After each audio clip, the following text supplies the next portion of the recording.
Man, I love the 80s. I love the 80s. The neon lights, the synth music, the over-the-top heroes. Back when cartoons didn't just entertain you, they made you feel like you could pick up a sword, shout a battle cry, and change the world.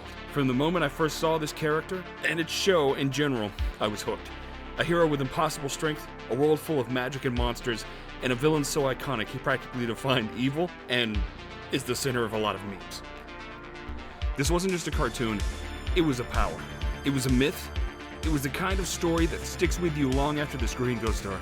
So today, we're diving back into Eternia. That's right, back to the battles, the legends, and the raw energy that made the 80s unforgettable. This is where the journey begins. This one's for you, Mom. I'm going to be covering and the Masters of the Universe. I am Adam, Prince of Eternia and defender of the secrets of Castle Grayskull. This is Cringer, my fearless friend. Fabulous secret powers were revealed to me the day I held aloft my magic sword and said, "By the power of Grayskull,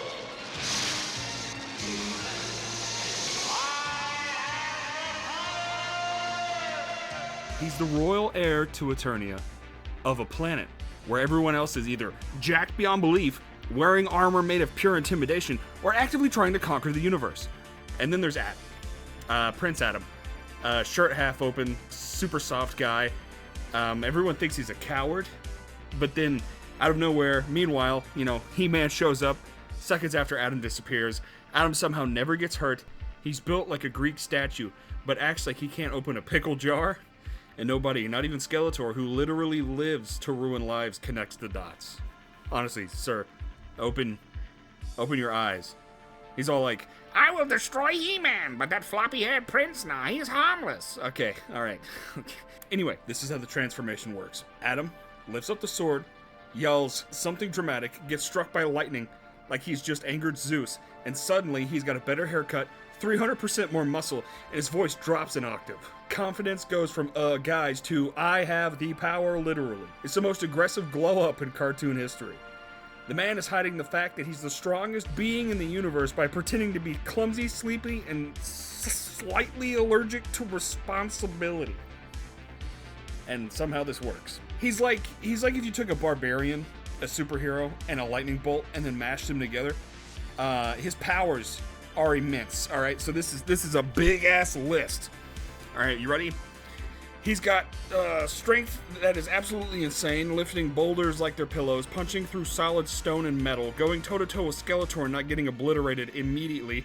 He's got a lot of invulnerability and durability. Bullets don't really do anything. Energy blasts he can shrug off. Giant monsters, just another Tuesday. Master combat skills, expert swordsman, skilled hand-to-hand combat, tactical fighter, can definitely counter magical attacks, occasionally uses energy blasts or other magic-based abilities depending on the version, super speed and agility. Moves faster than normal humans, can leap huge distances, reacts quickly in combat, enhanced awareness and leadership, strong sense of justice and strategy, natural leader for other heroic warriors, keeps level-headed when things get wild. Not to mention Battle Cat is basically an armored tiger with attitude, adds speed, intimidation, and extra firepower. He's basically... Oh, God, hold on. Whew.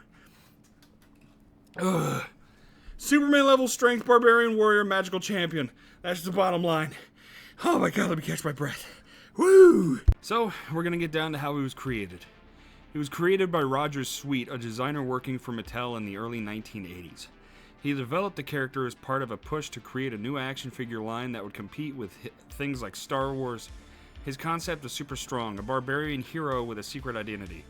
It became the foundation for He-Man and the Masters of the Universe. Other creators also helped shape the character and world, including Mark Taylor, which was the visual designer for the early concepts, and Donald F. Glut, or Glut, I don't know how to say that, expanded the story and mythology of He-Man. So, while the team helped build the universe, Roger Sweet is generally credited as the man that created He-Man, the grandfather of everything that's happened. Also, Roger Sweet, if I remember correctly, later on moved on to the Ninja Turtles, so you can also thank Roger Sweet for being a big part of the Ninja Turtles in general, because he's a real OG like that.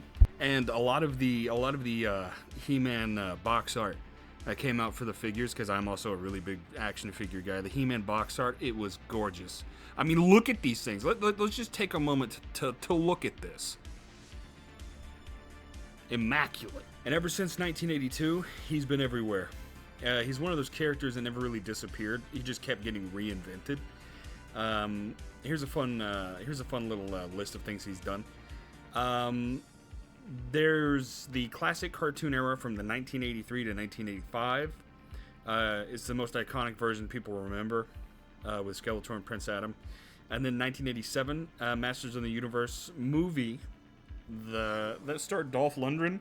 It became a cult classic despite being not so good. There are some reboots and new shows. The New Adventures of He-Man, He-Man and the Masters of the Universe, more serious tone, deeper lore, Masters of the Universe Revelation, He-Man and the Masters of the Universe. It was like, there were like kid-friendly versions too. A video game, He-Man, the most powerful game in the universe. Guest appearances and crossovers like Injustice 2. DC Comics and other expanded lore, with them crossovers with Batman and Superman. Yeah, that's right, He-Man's had crossovers with Batman and Superman. Everyone knows the singing Prince Adam meme. He-Man stuck around because he's simple but powerful. When it comes to the fantasy, when it comes to the fun, the baseline for He-Man in general, we're going back to the figures, is your imagination. That is the most powerful gift that you will ever have, because He-Man took off and he was created using someone's imagination. That's why it will hold a place somewhere in my soul, just like a bunch of other people, forever. Thank you for watching. Thank you for listening.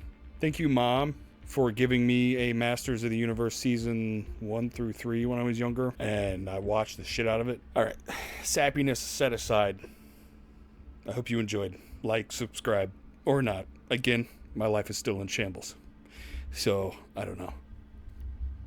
Peace!